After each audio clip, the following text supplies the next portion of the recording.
Olá, bom dia a todos. Sejam todos muito bem-vindos ao nosso encontro semanal. Que possamos mais uma vez neste domingo entrarmos em contato com todas as energias de puro amor e de pura luz através da nossa doutrina espírita, através da Casa dos Tarefeiros da Última Hora, que pela qual aqui no nosso vídeo já consta o endereço e os telefones para que você possa estar entrando em contato para agendar os seus tratamentos pelo qual se faz necessário. Eu sou a Ana Cristina Cabreira Julião e lhe convido para que possamos estar realizando o nosso Evangelho no Lar. Vamos assim, nessa imensidão de puro amor, convidar os nossos mentores e amigos espirituais para que possam estar entre nós, nos ajudando, auxiliando no entendimento. Vamos assim pedindo a eles também que possam fazer a limpeza, a higienização do ambiente, retirando projeções, formas de pensamento, a doença, a inveja, e tudo aquilo que possa estar nos perturbando, deixando tudo muito harmonioso e tranquilo dentro do nosso lar, em todo e qualquer lugar aonde possamos estar. E é assim que nós vamos dando por aberto mais este Evangelho no dia de hoje. E vamos assim, através do nosso Evangelho no dia de hoje, falarmos sobre a ciência e o Espiritismo através do Livro dos Espíritos. E como sabemos que a doutrina espírita é uma ciência, uma filosofia e também uma religião. Consolação prometida há mais de 2000 anos por Jesus, que seria uma diretriz para a humanidade, para a perfeição. Desta forma, a doutrina espírita alterou conceitos como sendo Deus, imortalidade, reencarnação, comunicação com espíritos e seu mundo. Forma de diálogo, no caso a filosofia clássica, de forma clara e simples. A metafísica como o conhecimento do mundo imaterial. A ontologia, que é a existência, o ser. Sociologia, interação social. A psicologia, a mente, que possibilita a expressão da natureza humana. A ética, o princípio de onde derivam conjunto de comportamentos de uma sociedade. E todas as fases seria da evolução humana. Seria ciência porque relações que se estabelecem entre nós e os espíritos, no caso natureza, origem e destino dos espíritos. A certeza afirmada pela presença dos mesmos, no caso ação sobre a matéria, amplamente documentada. A religião, por ser diferente das religiões tradicionais, pois é desprovida de rituais, sacramentos, idolatria, paramentos e cultos exteriores. Reafirma os ensinamentos morais de Jesus, conferindo aos mesmos uma explicação lógica. No caso, o bem, o perdão, a caridade, o reino dos céus, mediante a ascensão moral e intelectual do homem. E a filosofia, que são perguntas e respostas, conclusões racionais, tal como Sócrates. A força da doutrina espírita está na sua filosofia, no apelo que faz à razão e ao bom senso. Sendo assim, até aqui, teríamos o Espiritismo em seu tríplice aspecto. E sendo assim, também percebemos que só podemos ter essa noção do tríplice aspecto da doutrina através do Livro dos Espíritos. Livro este básico, único, essencial. O Livro dos Espíritos não é, porém, apenas a pedra fundamental ou marco inicial da nova codificação. e dentro do livro dos Espíritos, que está dividido em 4 partes. Num apanhado de 1018 perguntas, respostas e conclusões, lembrando sempre que a primeira versão do livro dos Espíritos continha apenas 501 questões. E através dessas 4 partes, que podemos dizer que seriam 4 livros que foram publicados logo após ele, para que pudéssemos ter um pouco mais de entendimento, com mais clareza, tudo aquilo que ele nos dizia. Vamos a ele. No livro 1º do livro dos Espíritos, nos traz no capítulo sobre Deus, seus elementos gerais do universo, a criação, o princípio vital, e no caso nós teríamos o livro A Gênese. No 2º livro, nos traz o mundo dos espíritas ou dos espíritos, que nos falam sobre os espíritos, as suas encarnações dos espíritos, o retorno da vida corpórea e a vida espiritual, a pluralidade das existências, considerações e a vida espírita. E no caso nós teríamos o livro dos médiuns.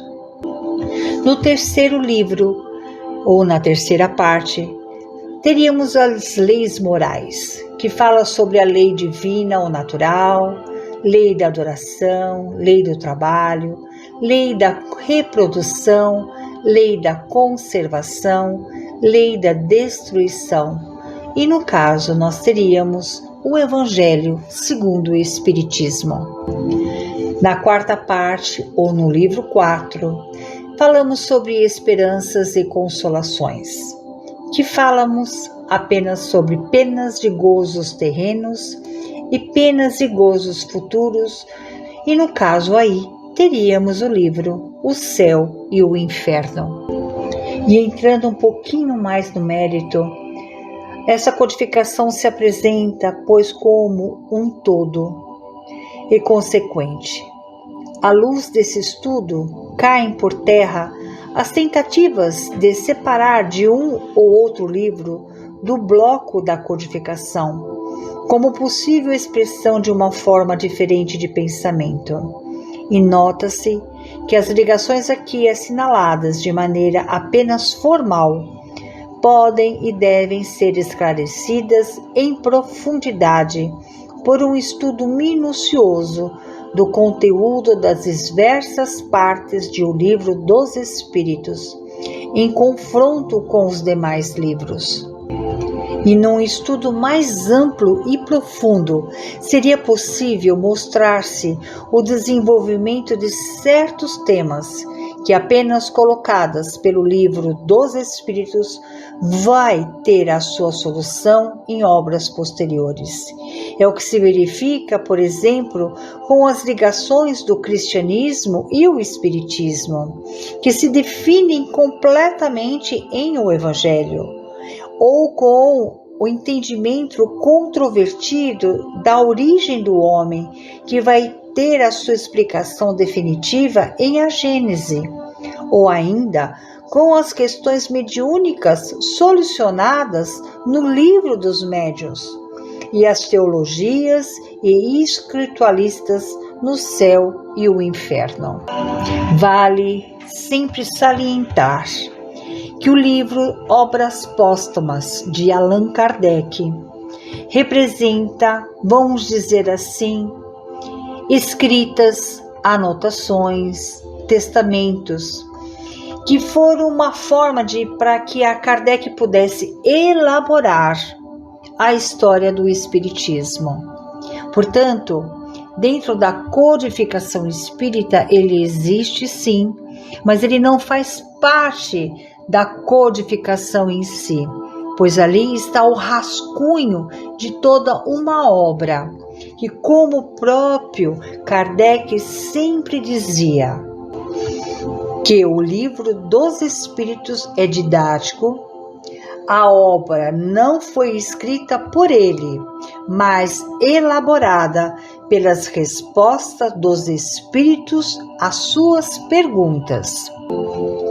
E vemos também que Emmanuel, certa feita, comparou o Velho Testamento a um apelo aos homens a Deus, e o Novo Testamento a resposta de Deus.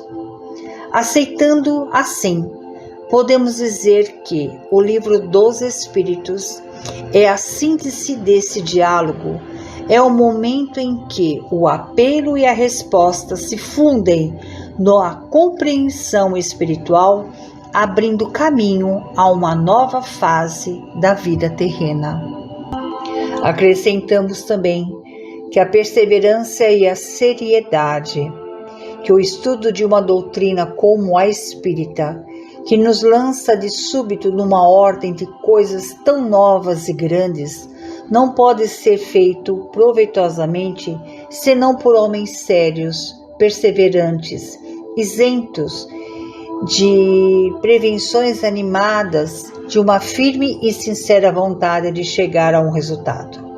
Não podemos classificar assim ao que julgam a priori, levianamente, sem terem visto tudo, que não imprimem aos seus estudos nem a continuidade, nem a regularidade e o recolhimento necessários, e menos ainda aos que, para não diminuírem a sua reputação de homens de espírito, esforçam-se por encontrar um lado nas coisas mais verdadeiras, ou assim consideradas por pessoas cujo saber, caráter e convicções merecem a consideração dos que se prezam de urbanidade. Que se abstenham, portanto, os que não julgam os fatos dignos de sua atenção. Ninguém pretende violentar-lhes a crença, mas que eles também saibam respeitar as dos outros. Com isso, o que caracteriza a um estudo sério e contínuo. Uma questão complexa requer, para ser esclarecida, perguntas preliminares ou complementares. Quem quer adquirir uma ciência deve estudá-la de maneira metódica, começando pelo começo e seguindo o seu encadeamento de ideias. Com tudo isso que pudemos entender um pouquinho, que o Livro dos Espíritos, ele é, sem dúvida alguma, o livro mais importante depois da era de Jesus, pois sabemos que ele é o Consolador, pois próprio Jesus nos disse certa feita: e eu rogarei ao Pai, e ele vos dará outro Consolador, para que fique convosco sempre. No caso, o Livro dos Espíritos, que é a pedra fundamental da nossa doutrina espírita, onde vai nos esclarecer sempre, todos os dias, um pouquinho de cada vez, para onde vamos, por que estamos aqui, por que determinados detalhes e aquilo que Deus espera de nós. E é assim, com essa infinita gratidão por tanto conhecimento, por tanto amor dedicado a nós por esses espíritos superiores, vamos nesse instante agradecer a todos eles. Agradecer aos nossos mentores e amigos espirituais que não cansam de vibrar bastante luz, sabedoria, conscientização a todos. Que possamos também pedir a eles que possam ajudar a esse nosso grande planeta Terra, a tantos países que estão ainda em tempos tão obscuros, em tempos assim tão desoladores, com tanta fome, sede, perseguições. Vamos pedindo a tantos irmãos doentes, a tantas pessoas que ainda insistem em viver em épocas com sentimentos que pela qual já sabemos que, de acordo com Jesus, o amor está prevalecendo sempre. Vamos pedindo a esses irmãos que abençoem a nossa família, a nossa casa, o nosso ambiente de trabalho, aos nossos vizinhos e, por que não, os nossos inimigos, se é que nós temos, pois afinal de contas são irmãos como nós, talvez com pensamentos diferenciados, mas somos irmãos perante ao nosso grande Criador. Vamos pedindo pela casa dos tarefeiros, aos tarefeiros, ao Dr. Antônio com toda a sua equipe médica. Vamos pedindo a eles que coloquem sobre este copo com água todas as medicações, tudo aquilo que é necessário para que possamos ter uma semana abençoada, com muita saúde, com muita sabedoria, com muita paciência, com muito discernimento e tudo mais que é necessário para termos sempre dias tranquilos e suaves. Este era o meu recadinho para o dia de hoje. Espero que todos passem muito bem esta semana e que, se nos for permitido, vamos nos encontrar na próxima semana. Que assim seja, graças a Deus.